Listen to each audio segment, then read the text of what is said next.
नमस्कार, यो हो समाचारमा स्वागत छ। म दिपेश घिमिरे। म शशि नेपाल। सुरु गरौँ अहिलेसम्मका प्रमुख समाचारबाट।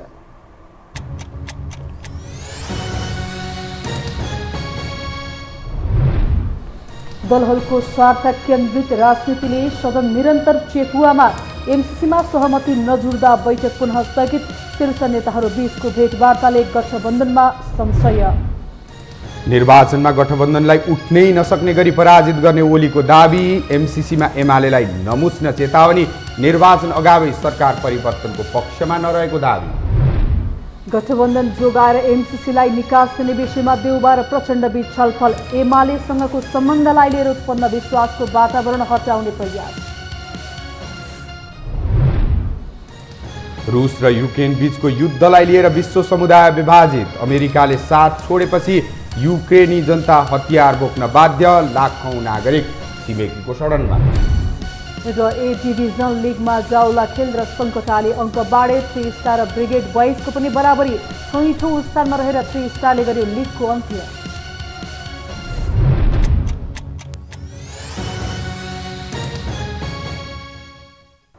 अब समाचार विस्तारमा। आजका लागि बोलाइएको प्रतिनिधि सभाको बैठक फागुन 15 गते आइतबार बस्ने गरी स्थगित भएको छ।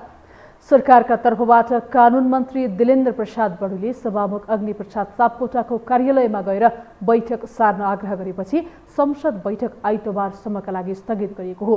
अब बैठक आइतबार दिउँसो 1 बजे बस्नेछ। यसअघि बिहीबार पनि सरकारकै आग्रहमा बैठक स्थगित गरिएको थियो।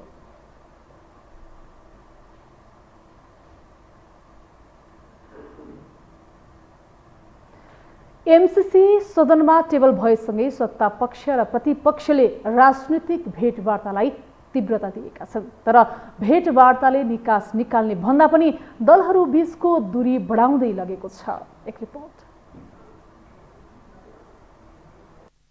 संसदमा टेबल भएको एमसीसी जसरी नि पास गर्ने रणनीतिमा प्रधानमन्त्री शेरबहादुर देउवा छन्, जसका कारण पटक पटक संसद नै स्थगित गर्दै बहुमत जुटाउनकै लागि देउवाले प्रतिपक्षलाई समेत फकाउन लागेपछि यति बेला सत्ता गठबन्धनमा पुनः संशय पैदा भएको छ।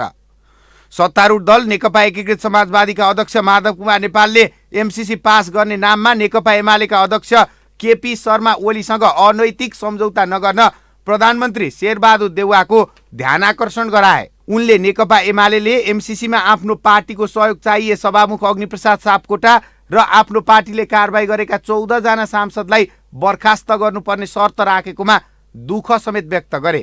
प्रधानमन्त्री देउवालाई हतारमा निर्णय नलिन र एमसीसीका केही प्रावधानहरू नसच्याएसम्म आफूहरू विपक्षमा रहने नेकपा एकीकृत समाजवादीको अडान कायमै रहेको छ। हाम्रो पार्टीका कार्यकर्ता नेताहरूलाई सांसदलाई बर्खास्त गर्नुपर्ने, सभामुखलाई बर्खास्त गर्नुपर्ने या माफी माग्नुपर्ने यस्ता शर्त राखेर अनि त्यसपछि बल्ल एमसीसीमा समर्थन गर्ने भनेर केपी ओलीबाट प्रस्ताव पुगिरहेको हुने कुरो सुन्न आएको छ। अब यो त बडो गम्भीर कुरा भयो। त्यसो हुनाले चाहिँ नि यसले पनि हामीलाई पनि चिन्तित बनाएको छ। मुख्य कुरा के हो भन्दाखेरि चाहिँ केपी ओलीले एमसीसीलाई समर्थन गर्ने, तर समर्थन गर्ने पनि नभन्ने र समर्थन पनि नगर्ने। प्रधानमन्त्रीले शेरबहादुरजीलाई भनेको छु कि कुनै कुराहरू हतारमा नगर्नुहोस्, बसेर छलफल गर्नुहोस् र केपी ओलीसँग अनुचित सम्झौता गर्ने काम नगर्नुहोस्। त्यस्तै सत्तारूढ दल नेकपा एकीकृत समाजवादीका सम्मानित नेता झलनाथ खनालले सरकार एमसीसी पास गर्ने पक्षमा भए देश दुर्घटनातिर जाने चेतावनी दिए। उनले नेकपा एमालेसँग सहमति गरेर एमसीसी पास गरेपछि मुलुकमा शान्ति कायम हुन्छ भन्ने सपना देख्नु काङ्ग्रेसको दिवा सपना मात्रै भएको जिकिर गरे। उहाँहरूले अब मुलुक जेसुकै होस्, जनता जेसुकै हुन्, राष्ट्र जेसुकै हुन्, तर एमसीसी पास गर्नुपर्छ भन्ने लाइनमा जानुभयो भने देश अलि दुर्घटनातर्फ जान्छ, सङ्कटतर्फ जान्छ। उहाँहरूले अब अहिले एमालेको नेतृत्वसँग सहमति गरेर यो मुलुकमा शान्ति कायम होला, अग्रगति कायम होला भन्ने सपना देख्नुभएको छ भने यो दिउँसो आकाशतिर हेरेर देखेको सपना मात्रै हो। त्यस्तै प्रमुख प्रतिपक्ष दल नेकपा एमालेका उपमहासचिव प्रदीप ग्यावालीले सत्ता गठबन्धनले नेपाल र अमेरिका बीच एमसिसीको कुरालाई गिजोलेर भू राजनीतिक विषय जटिल बनाएको भन्दै देशले यसको गम्भीर मूल्य चुकाउनु पर्ने बताए। सभामुख र एमाले कारबाही गरेका 14 जना सांसदलाई कारबाही गरेर अघि बढ्ने कुरामा नेपाली कांग्रेस सकारात्मक रहेको उनले बताए। उनले संसद अवरोध पार्टीको बाध्यता भएको र आफ्नो पार्टी दलीय स्वार्थका लागि नभई दलीय व्यवस्था प्रणालीका लागि लडिरहेको दाबी गरे। सदन खोल्नका लागि हामीले भन्दै आएका कुरा तपाईँलाई थाहा छँदैछ। 14 जना सांसदहरू जसले अनुशासनको उल्लङ्घन गर्नुभयो उहाँहरूको कारबाहीको सूचना टाँस हुनुपर्छ र यसो नगर्ने सभामुख जो हुनुहुन्छ उहाँले स्टेप डाउन गर्नुपर्छ। त्यसो भयो भने हामी पार्लिमेन्टमा जान पाउँछौँ, छलफलमा सहभागी हुन पाउँछौँ, अगाडि बढ्न सकिन्छ भन्ने हाम्रो त्यो भनाइ यथावत छ। यसमा अब सामान्यतया उहाँहरू सकारात्मक देखिनु भएको छ। यो कुनै दलहरू बिचको झगडाका कारणले या दलीय स्वार्थका कारणले संसद अहिले बन्द भएको या अवरोध भएको होइन। हामी एउटा सिस्टमका लागि लडिरहेका छौँ। यता सत्तासीन प्रमुख दल नेपाली कांग्रेसका सांसद डाक्टर शशाङ्क कोइरालाले एमसिसी संसदबाट पास भएपछि सरकार रहने नरहने कुरामा आशंका व्यक्त गरेका छन्। उनले एमसिसी संसदबाट नै पास हुने दाबी गर्दै त्यसपछि नेकपा एमालेसँग गठबन्धन सरकार बन्न सक्ने बताए। एमसिसी पास हुन्छ, पास भइसकेपछि अब यो सरकार जान पनि सक्छ नजान पनि सक्छ। यही गठबन्धन चलिरहन सक्छ अथवा एमालेसँग मिलेर पनि गठबन्धन हुन सक्ने सम्भावना अब चाहिँ खुल्ला भएर। एमसिसी सम्झौतामाथि सैद्धान्तिक छलफलको कार्यसूची रहेको प्रतिनिधि सभाको बैठक राजनीतिक दलहरूको स्वार्थ सिद्धले पटक पटक स्थगित हुँदै आएको छ। दलहरूको स्वार्थ सिद्धले संसद अनिर्णयको बन्दी बन्न पुगेको छ। एमसिसीका कारण गठबन्धनमा सङ्कट आउने आकलनका बीच अब भने वारपारको अवस्था सृजना भएको छ। जसरी पनि एमसिसी पास गराउन अघि बढेका प्रधानमन्त्री देउवा र त्यसको विपक्षमा सत्ता घटक अन्य दल देखिएसँगै नयाँ समीकरणका लागि दलहरू तम तयार बनेका छन्। एक रिपोर्ट। सत्ता गठबन्धनबाट एमसिसी पास हुन नसक्ने देखेर दौडधुप बढाएका प्रधानमन्त्री शेरबहादुर देउवाले प्रतिपक्षी एमालेसँग मिलेर जाने तयारी थालेका छन्।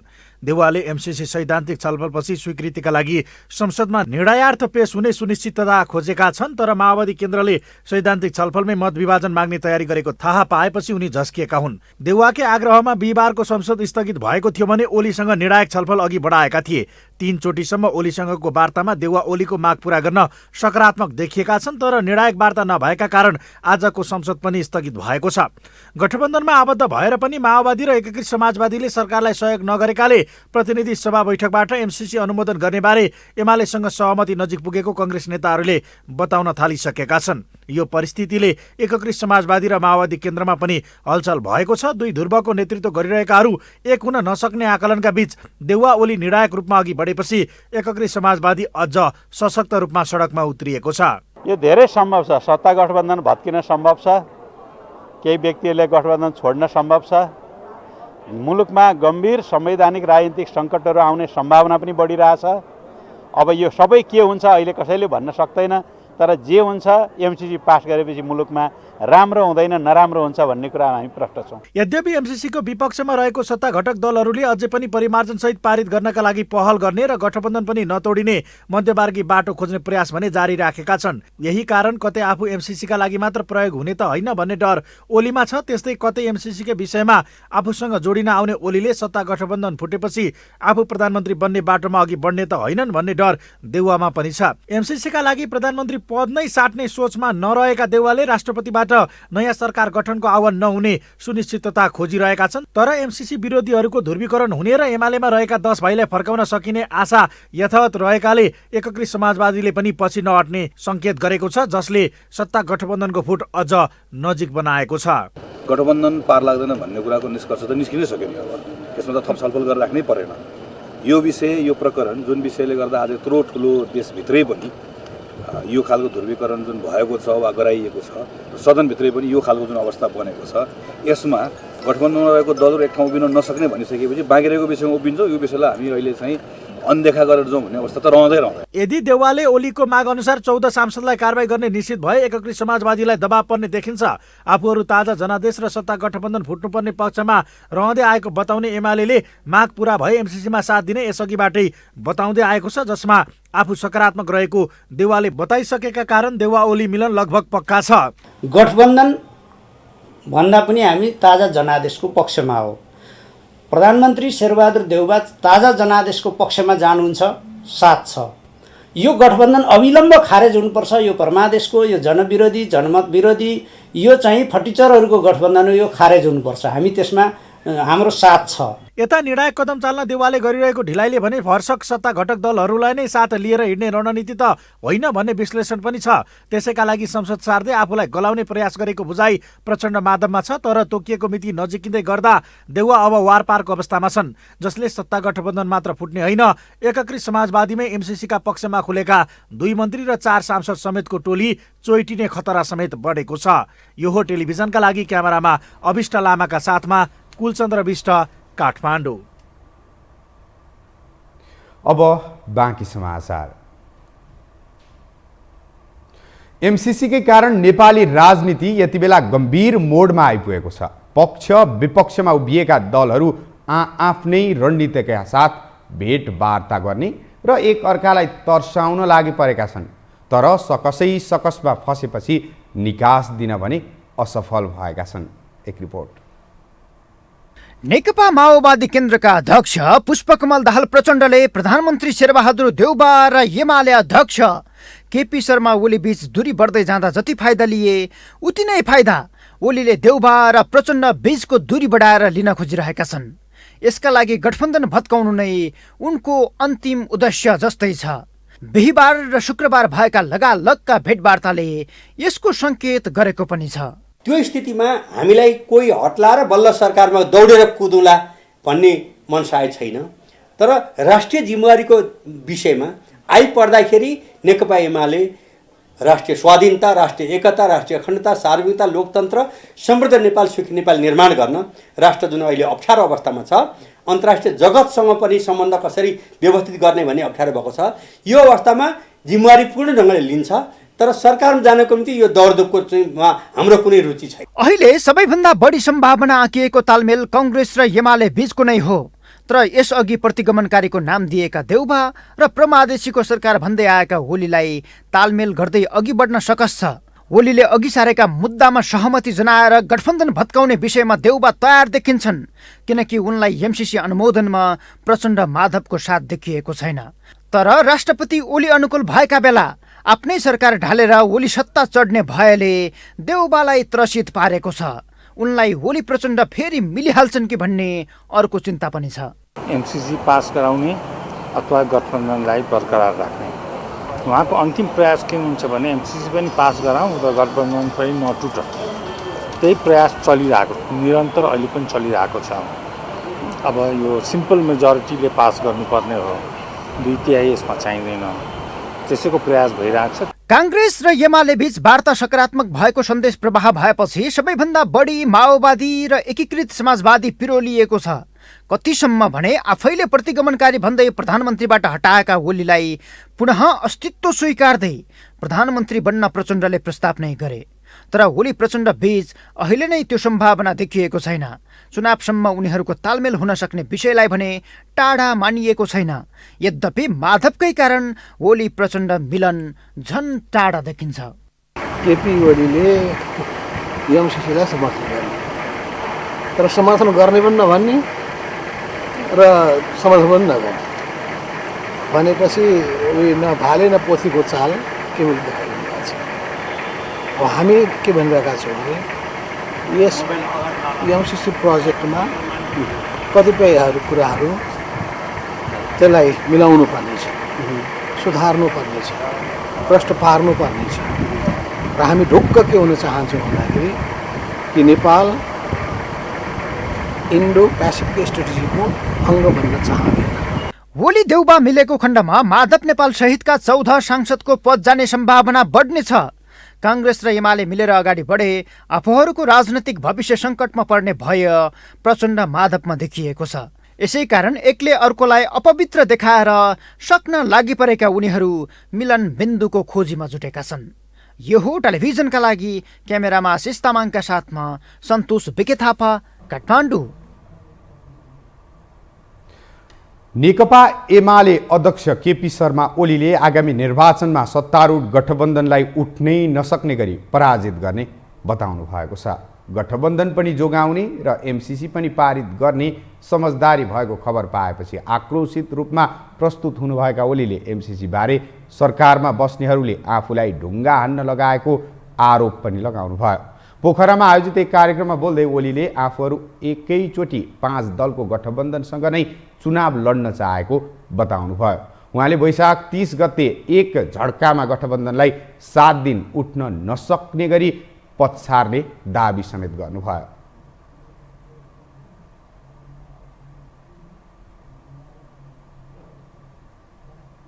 एमसीसी सम्झौतालाई लिएर दूरी बढिरहेको अवस्थामा नेपाली काङ्ग्रेस र नेकपा माओवादी केन्द्रका नेताहरूबीच आज छलफल भएको छ।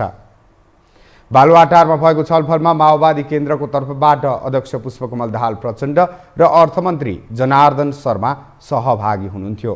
बैठकमा एमसीसी र सत्ता गठबन्धन दुवैको व्यवस्थापन गर्ने बारे छलफल भएको बताइन्छ।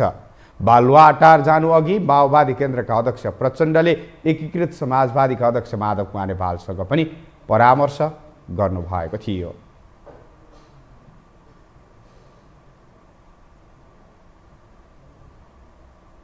सत्तारूढ नेकपा एकीकृत समाजवादीका अध्यक्ष माधव कुमार नेपालले यथास्थितिमा एमसीसीलाई अनुमोदन गर्न नसकिने बताउनु भएको छ। आज कोइलालीको धनगढीमा आयोजित पत्रकार भेटघाट कार्यक्रममा बोल्दै अध्यक्ष नेपालले यथास्थितिमा एमसीसी सम्झौतालाई संसदबाट अनुमोदन गराउन नसकिने अडानमा आफूहरू कायमै रहेको बताउनु भएको हो। एमसीसी सम्झौताका कतिपय प्रावधानहरू आपत्तिजनक रहेको भन्दै उहाँले आफूहरूले ती प्रावधानहरूलाई सच्याउनका लागि बारम्बार कुरा राख्दा पनि सच्चिन नसकेको गुनासो गर्नुभयो। प्रश्नहरू उठेका छन्, ती आपत्तिजनक रहेका छन्, ती प्रावधानहरूलाई सच्याउनु पर्छ, सुधार्नु पर्छ। अध्यक्ष नेपालले नेपाललाई कुनै पनि सैन्य गठबन्धन र सुरक्षा रणनीतिको अङ्गको रूपमा समावेश गर्न नसकिने बताउनुभयो।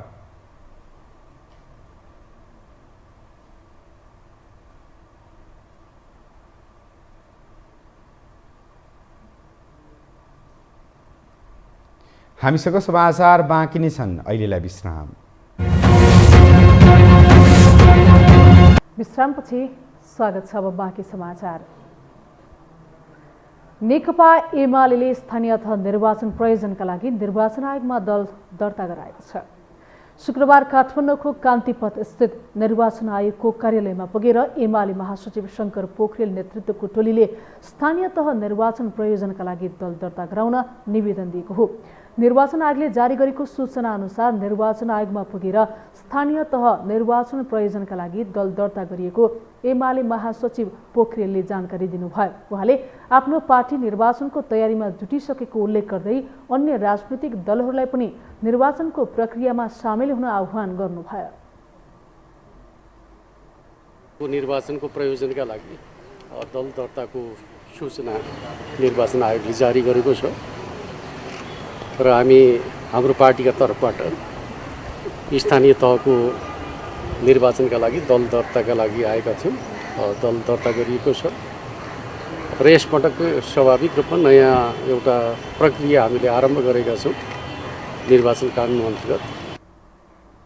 यसैबीच निर्वाचन आयोगले शुक्रबार दिउँसोसम्म स्थानीय तह निर्वाचन प्रयोजनका लागि 40वटा दलले दर्ताका लागि निवेदन दिएको बताएको छ।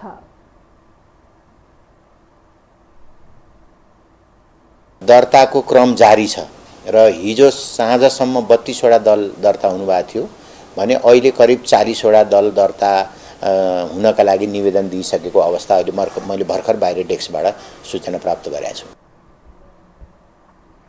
सरकारले स्थानीय तहको निर्वाचन आगामी वैशाख 30 गतेका लागि घोषणा गरेको छ। निर्वाचनको सोही मितिलाई मध्यनजर राखेर तयारीको कामलाई अघि बढाइएको निर्वाचन आयोगले जनाएको छ।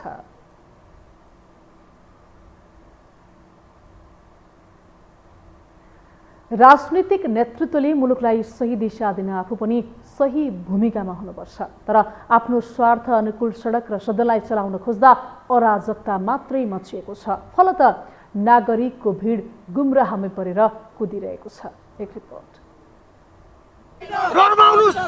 तपाईसँग हामी दोहोरो विवाद गर्न आएको होइन, हामी दोहोरो विवाद होइन, तपाईहरु गइदिनु होला कृपया बाटो।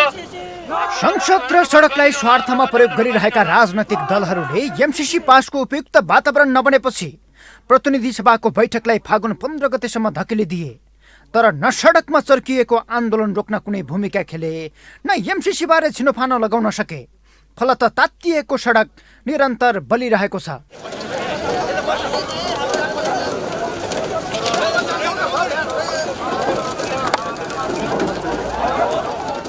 शुक्रबार बिहानैदेखि ठूलो संख्यामा परिचालित सुरक्षा फौजले बानेश्वर क्षेत्रलाई निगरानी दिइरहेको थियो।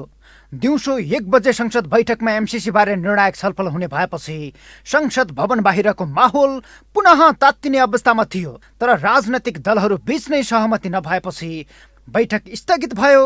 यता तीनै दलका नेता कार्यकर्ताहरूले सडकमा कब्जा जमाइरहे।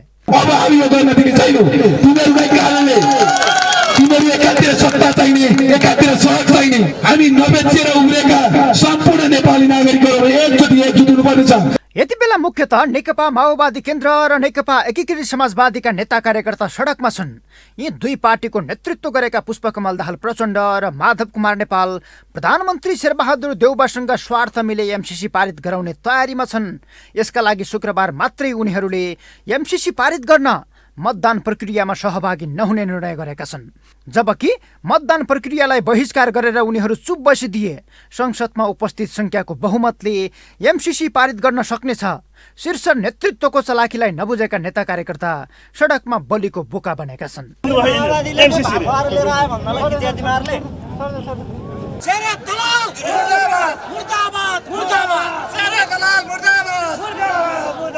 राष्ट्रहित विपरीतका मुद्दामा सडकमा ओर्लिएर नेतृत्वलाई दबाब दिनु जायज हो।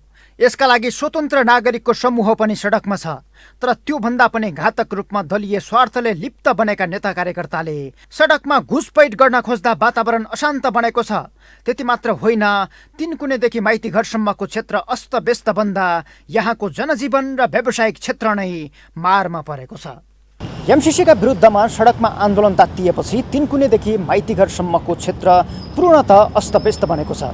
जुन दिन आन्दोलन हुन्छ त्यो दिन बानेश्वरदेखि माइती घरसम्मका विभिन्न व्यापार व्यवसायका लागि खुलिएका सटरहरू समेत बन्द अवस्थामा छन्। त्यसले गर्दाखेरि यहाँको व्यापार व्यवसाय पनि चौपट हुने अवस्थामा पुगेको छ। राजनीतिलाई सही दिशामा डोर्याउन र जनस्तरलाई सुसूचित गर्न आन्दोलन र अभियानको आवश्यकता छ। तर राजनैतिक दलले आफूले सहमति जनाउँदै हस्ताक्षर धस्काउने र कार्यकर्तालाई सही कुरा नबताएर प्रयोग मात्रै गर्ने अनि स्वार्थ पुरा भएपछि चुप बस भन्ने संस्कार नेपाली राजनीतिमा मौलाएको छ। कार्यकर्तालाई गुमराहमा राख्दै आफ्नो स्वार्थ एकातिर र व्यवहार अर्कोतिर गर्दा अन्धाधुन्दा नेताको प्रयोग बनेको जमातले सडकमा भने अराजकता नै मच्चाउने गरेको छ। यो हो टेलिभिजनका लागि क्यामेरामा आशिष तामाङका साथमा सन्तोष बेके थापा, काठमाडौँ। अब बाँकी समाचार। पछिल्लो 24 घण्टामा नेपालमा थप 275 जनामा कोरोना संक्रमण पुष्टि भएको छ। स्वास्थ्य तथा जनसङ्ख्या मन्त्रालयका अनुसार 5452 जनाको पीसीआर परीक्षण गर्दा 198 जना र 3176 जनाको एन्टिजेन परीक्षण गर्दा 117 जना गरी 275 जनामा संक्रमण पुष्टि भएको हो। संक्रमणका कारण 1 जनाको मृत्यु भएको छ। 555 जना भने कोरोनाबाट संक्रमण मुक्त भएका छन्।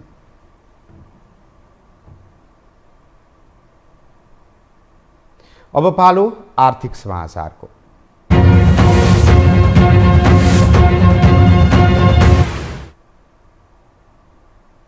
पूर्वी युरोपको एउटा मुलुक युक्रेन अहिले विश्वभर चर्चामा छ। कारण हो शक्ति राष्ट्र रसियाले उसमाथि गरेको हमला। भूगोल र भावनाका हिसाबले युक्रेन नेपालभन्दा टाढा छ, तर नेपाल र युक्रेन बीचको सिधा व्यापारिक सम्बन्ध र अन्य मुलुकमा परेको प्रभावले नेपाल अछुतो भने रहने छैन। रुस र युक्रेन युद्धको सिधा असर नेपालमा पनि देखिने निश्चित जस्तै छ।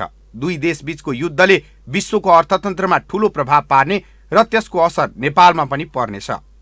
रुसले युक्रेनमा आक्रमण सुरु गरे लगत्तै विश्व बजारमा आर्थिक गतिविधि प्रभावित बन्न थालिसकेको छ। अन्तर्राष्ट्रिय बजारमा तेलको भाउ हालसम्मकै उच्च बिन्दुमा पुगेको छ। रुसले आक्रमण सुरु गर्नु पूर्व बुधबार प्रति ब्यारेल $94.12 रहेको कच्चा तेलको मूल्य 81 बढेर हाल प्रति ब्यारेल $105 पुगेको छ।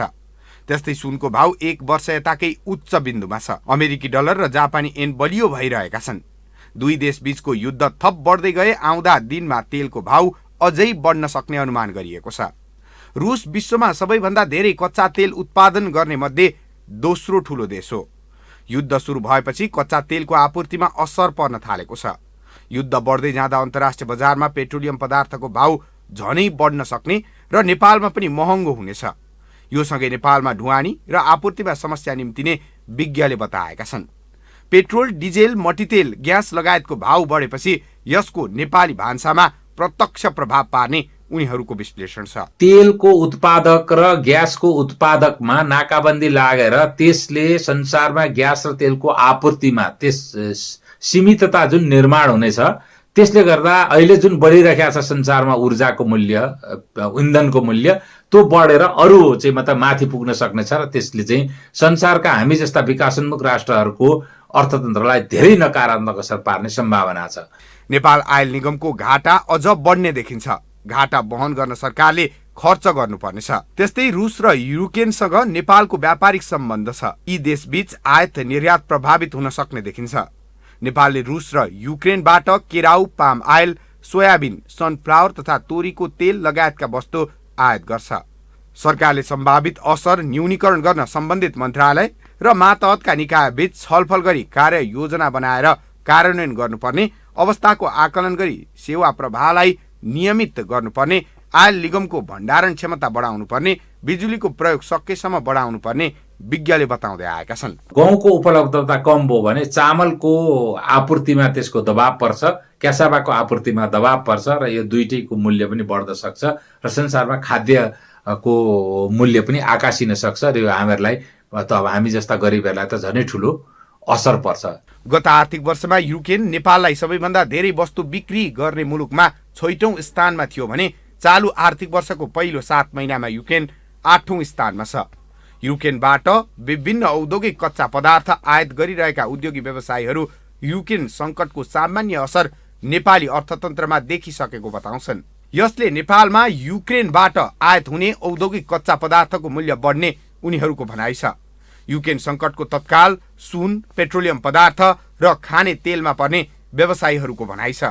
रुसले आक्रमण सुरु गरेपछि युक्रेनी नागरिक राजधानी कियभ छाडेर सुरक्षित स्थानतर्फ लागिरहेको समाचारहरू आइरहेका छन्। जानकारहरूका अनुसार रुस युक्रेन तनावको संसारभरको आपूर्ति व्यवस्थामा असर पर्ने भएकाले सुन र कच्चा तेलको मूल्य आकासिन थालिसकेको छ। सुन र कच्चा तेलको कारोबार अन्तर्राष्ट्रिय बजारको महत्त्वपूर्ण पक्ष हो। यी वस्तुको मूल्य बढ्दा आयातका लागि थप रकम खर्च गर्नुपर्ने र नेपाली मुद्राको अवमूल्यन हुन सक्ने अर्थतन्त्रका जानकारहरू बताउँछन्। यो समाचारका लागि विभिन्न सञ्चार माध्यमहरूको सहयोगमा दिपेश घिमिरे, काठमाडौँ। हामीसँग अन्तर्राष्ट्रिय खेल समाचार बाँकी नै छन्। अहिलेलाई विश्राम।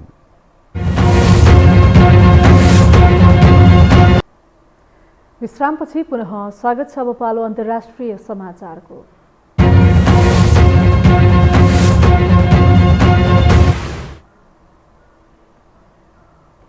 यति बेला विश्वको ध्यान रुस र युक्रेनको विनाशकारी युद्धमा केन्द्रित छ। बिहिबार बिहानबाट सुरु भएको युद्ध रोकिने कुनै सङ्केत देखिएको छैन, बरु थप युद्धले उग्र रूप लिँदैछ। यस बीचमा रुसलाई युरोपका अधिकांश देशले आर्थिक प्रतिबन्ध लगाएका छन् भने युक्रेनको साथ अमेरिकाले छोडिदिएको छ। यस्तै युक्रेनी जनतालाई सरकारले हतियार दिँदै रुसी सेनालाई धपाउन आदेश दिएको छ। एक रिपोर्ट। यति बेला विश्वको ध्यान रुस र युक्रेनको विनाशकारी युद्धमा केन्द्रित छ। बिहिबार बिहानबाट सुरु भएको युद्ध रोकिने कुनै सङ्केत देखिएको छैन, बरु थप युद्धले उग्र रूप लिँदैछ। यसबीचमा रुसलाई युरोपका अधिकांश देशले आर्थिक प्रतिबन्ध लगाएका छन् भने युक्रेनको साथ अमेरिकाले छोडिदिएको छ। त्यस्तै युक्रेनी जनतालाई सरकारले हतियार दिँदै रुसी सेनालाई धपाउन आदेश दिएको छ। रुस र युक्रेनको द्वन्द्वले विश्व नै विभाजित हुने चर्चाका बीच घटनाक्रमले नयाँ रूप लिइरहेको छ। रुसी सेना राजधानी कीवमा पसिसकेको युक्रेनले जनाएको छ। युक्रेनको रक्षा मन्त्रालयले शुक्रबार एक ट्विट गर्दै यो कुराको पुष्टि गरेको हो। रुसी सेना राजधानी कीवमा रहेको संसदबाट 9 किलोमिटर टाढा रहेका युक्रेनको रक्षा मन्त्रालयले बताएको छ।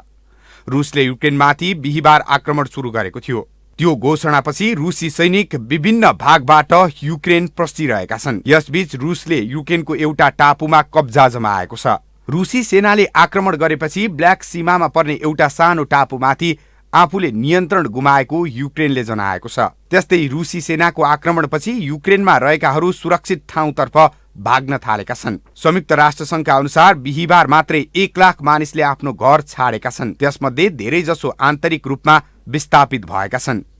पोल्यान्डले युद्धका कारण भागेर आउने युक्रेनी नागरिकलाई खानेकुरा र औषधि दिन युक्रेनसँगको सीमा नाकामा सम्पर्क केन्द्र नै स्थापना गरेको छ।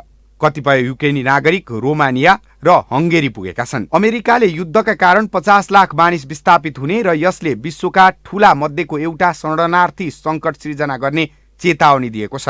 त्यस्तै युक्रेनका राष्ट्रपति भोलोदिमिर जेलेन्स्कीले देशमा सेनाको परिचालनको आदेश दिएका छन्।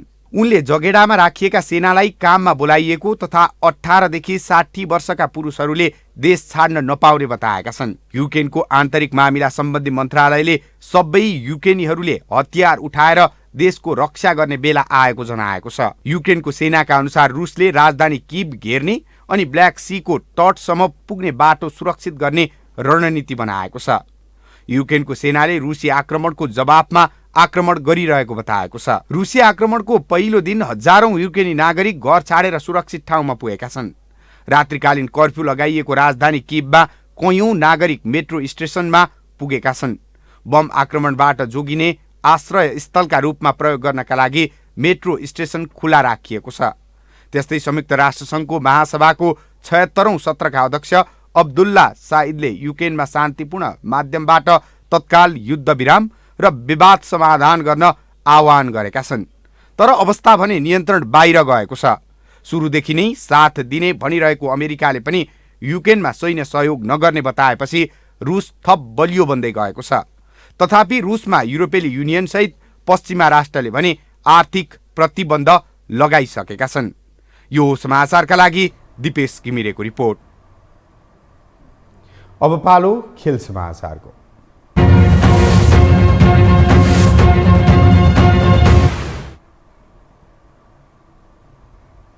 शहीद स्मारक ए डिभिजन लिग फुटबलमा जावलाखेल युथ क्लब र सङ्कटा क्लबले बराबरी खेलेका छन्। त्रिपुरेश्वर स्थित दशरथ रङ्गशालामा आज जावलाखेल र सङ्कटाले 1-1 गोलको बराबरी खेलेका हुन्। यस बराबरीसँगै जावलाखेलले 13 खेलमा 14 अङ्क जोडेको छ। जावलाखेल 10औं स्थानमा रहेको छ। त्यस्तै अर्को खेलमा 3 स्टार क्लबले ब्रिगेड बोइजसँग बराबरी खेल्दै अङ्क बाँडेको छ। 3 स्टारले ब्रिगेडसँग 1-1 गोलको बराबरी खेलेको हो।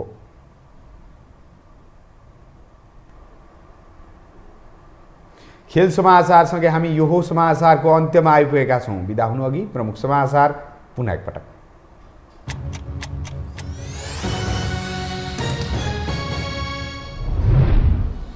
दलहरूको स्वार्थ केन्द्रित राजनीतिले सदन निरन्तर चेपुवामा, एमसीसीमा सहमति नजुट्दा बैठक पुनः स्थगित। शीर्ष नेताहरूको भेटवार्ताले गठबन्धनमा संशय। निर्वाचनमा गठबन्धनलाई उठ्नै नसक्ने गरी पराजित गर्ने ओलीको दाबी। एमसीसीमा एमालेलाई नमुच्न चेतावनी। निर्वाचन अगावै सरकार परिवर्तनको पक्षमा नरहेको दाबी। गठबन्धन जोगाएर एमसीसीलाई निकास दिने विषयमा देउवा र प्रचण्डबीच छलफल। एमालेसँगको सम्बन्धलाई लिएर उत्पन्न अविश्वासको वातावरण हटाउने प्रयास। रुस र युक्रेन बीचको युद्धलाई लिएर विश्व समुदाय विभाजित। अमेरिकाले साथ छोडेपछि युक्रेनी जनता हतियार बोक्न बाध्य। लाखौं नागरिक छिमेकीको शरणमा। र ए डिभिजन लिगमा जावलाखेल र सङ्कटाले अङ्क बाँडे। 3 स्टार र ब्रिगेड बोइजको पनि बराबरी। 6औं स्थानमा रहेर 3 स्टारले गर्यो लिगको अन्त्य।